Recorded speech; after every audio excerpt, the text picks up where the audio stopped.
Okay, jeg tænker mig at lave en lille video til jer, som viser, hvordan man lige kan sætte det her user interface lidt bedre op på GIMP.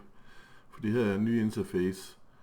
I kan nok se, det har sådan meget lyse eller mørke ikoner. Det kommer lidt an på, hvad man kan lide, men det her er lavet for, at man ikke lader sig inspirere af noget med farver, sådan, når man arbejder med et billede. Men jeg kan godt lide, at der er lidt farver på, så nu vil jeg vise jer, hvordan man lige kan ændre det, så det ser lidt vildere ud, så det er lidt nemmere at få øje på de ting, man arbejder med. Jeg skal lige under redigere og indstillinger her. Og så kommer det her, der kan man sætte hele sin GIMP op hernede med. Men vi skal kun lige arbejde inde i de her to nede under grænseflader. Der er en, der hedder tema. Her kan man vælge de forskellige temaer. Det mørke. Et, der er lidt lysere. Et helt lyst. Og et system.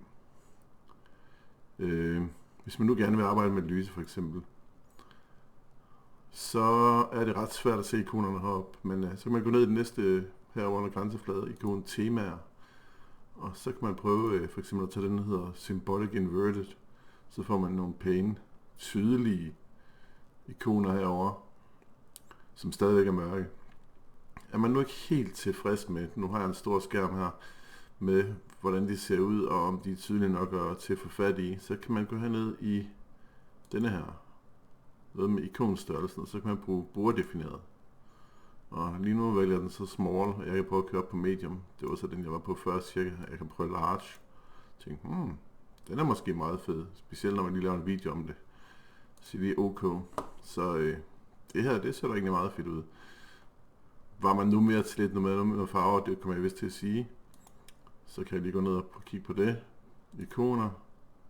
Legacy, det er bare i det gamle, de ser nu ud ligesom i det gamle GIMP. Eller man kan tage den her version med color på. Den ser da faktisk meget fed ud. Den tror jeg lige at vælge. Så det er måden, du kan gå ind og kigge lidt på dit interface, ikon, typen og størrelsen og de forskellige temaer.